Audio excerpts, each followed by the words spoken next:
ത്രിയേക ദൈവത്തിന് സ്തുതി. യേശുവിൽ സ്നേഹവന്ദനം.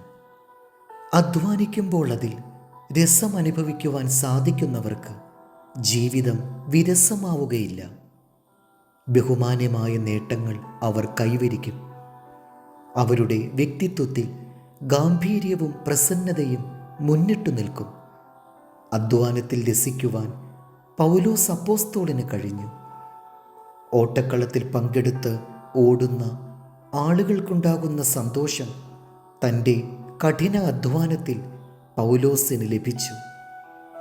വിശ്രമമില്ലാതെ 3 സുവിശേഷ യാത്രകൾ നടത്തി.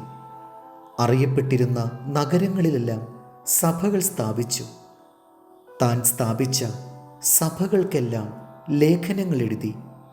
സ്വന്തം കൈകൾ കൊണ്ട് കൂടാരങ്ങൾ നിർമ്മിച്ച് പണമുണ്ടാക്കി സ്വന്തം ആവശ്യങ്ങൾ നിറവേറ്റുവാനും അദ്ദേഹം ശ്രദ്ധിച്ചിരുന്നു. ഏത് ജോലിയും ദൈവത്തോട് ചേർന്ന് ചെയ്താൽ ആത്മീയ വർധനയ്ക്ക് അത് സഹായകമായിരിക്കും. പ്രസിദ്ധ വേദപുസ്തക പണ്ഡിതനും പരിഭാഷകനുമായ ഡോക്ടർ മോഫറ്റിൻ്റെ ജീവിതചര്യ ശ്രദ്ധേയമാണ്. അദ്ദേഹത്തിൻ്റെ പഠനമുറിയിൽ 3 മേശകൾ ക്രമീകരിച്ചിരുന്നു. ഒരു മേശയിൽ വേദപുസ്തക പരിഭാഷയുടെ ജോലികൾ നിർവഹിക്കുന്നു. രണ്ടാമത്തെ മേശയിൽ സഭാപിതാക്കന്മാരെ പറ്റി പഠിക്കുവാനും എഴുതുവാനുമുള്ള പുസ്തകങ്ങളും കടലാസുകളും വെച്ചിരുന്നു. മൂന്നാമത്തേതിൽ വായിക്കുവാനുള്ള നോവലുകളും ഉണ്ടായിരുന്നു. ഒരു മേശയിലെ ജോലികൾ ചെയ്ത് ക്ഷീണിക്കുമ്പോൾ അടുത്ത മേശയിലെ വിഷയത്തിലേക്ക് കടക്കും. അവിടെ ക്ഷീണം അനുഭവപ്പെടുമ്പോൾ മൂന്നാമത്തെ മേശയിലുള്ള വിഷയത്തിൽ ജോലി ആരംഭിക്കും. ഇപ്രകാരം ക്രമീകരണങ്ങളോടെ ജോലികൾ ചെയ്തപ്പോൾ ക്ഷീണിക്കാതെയും തളരാതെയും വളരെ കാര്യങ്ങൾ ചെയ്തു തീർക്കുവാൻ അദ്ദേഹത്തിന് സാധിച്ചു.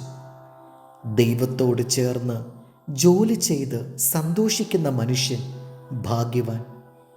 2 തിമോത്തിയോസ് 4:7.